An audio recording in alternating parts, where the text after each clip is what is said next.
ज्या ज्या चांगल्या वस्तू येतात तर त्या वस्तू त्यातल्या बाहेर काढतोय आणि त्या आपण ज्या वेळेस आपला मोबाईल खराब झाला म्हणून दुकानामध्ये दाखवायला जातोय तर त्यातल्या चिप काही टाकून तो नफा कमवतोय, बरोबर आहे. आणि ज्या वस्तू कुठल्याही कामाच्या नाहीत त्या वस्तू तो ई कचऱ्यामध्ये टाकतोय.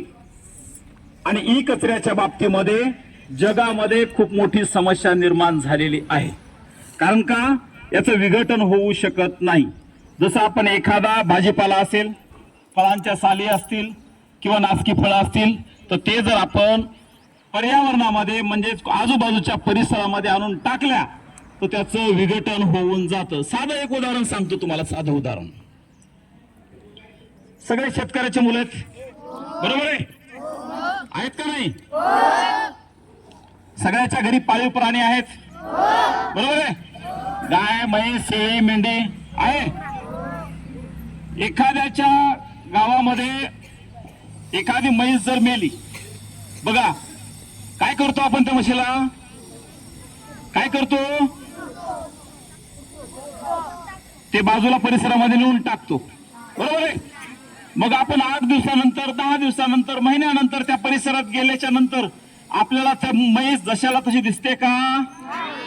काय कारण आहे?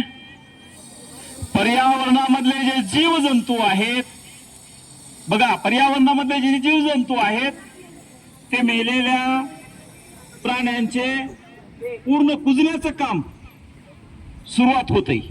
2 दिवसामध्ये ते म्हैस फुगलेले दिसेल. हळूहळू त्या मातीमधले सगळे किडे त्याला फोडण्याचं काम करतात. पक्षी त्याचे काही मांस उचलून घेऊन जातात आणि एक 8 दिवसामध्ये फक्त आपला हाडाचा सांगाडा त्या ठिकाणी दिसतोय, बरोबर आहे. म्हणजेच त्यातले सगळं विघटन होऊन त्या मातीमध्ये ते मिसळलेलं असतं. तसं या ई कचऱ्याच्या बाबतीमध्ये अजिबात होत नाही. 100 वर्ष नाही, 1000 वर्ष जरी ते ई कचरा या ठिकाणी पडला तशाला तसा तो तसाच राहतो.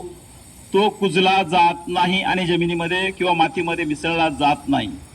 त्यामुळं या ई कचऱ्याच्या बाबतीमध्ये जेवढा इलेक्ट्रॉनिकचा कचरा असेल तो कचरा आपला आपण एकत्रित करून चांगला संदेश द्यायचा की हा ई कचरा, त्याच्यावर सुद्धा जगामध्ये आता खूप मोठं विज्ञान रिसर्च करतोय की ई कचऱ्याचं नेमकं करायचंय काय. आपल्याकडं आपल्या गावामध्ये भंगारवाले येतात का? पत्रा असेल, लोखंडाची पट्टी असेल, सगळं गोळा करतात. गजाचे तुकडे असतील, कशामुळे गोळा करतात? ते भंगाराला त्याचा काय फायदा आहे माहिती का तुम्हाला? हे सगळं सायकलवर, मोटरसायकलवर फिरणारे हे भंगारवाले गोळा करून तालुक्याच्या, शहराच्या, गावामध्ये जे मोठं दुकान आहे होलसेलचं त्याच्यापाशी ते नेऊन विकतात.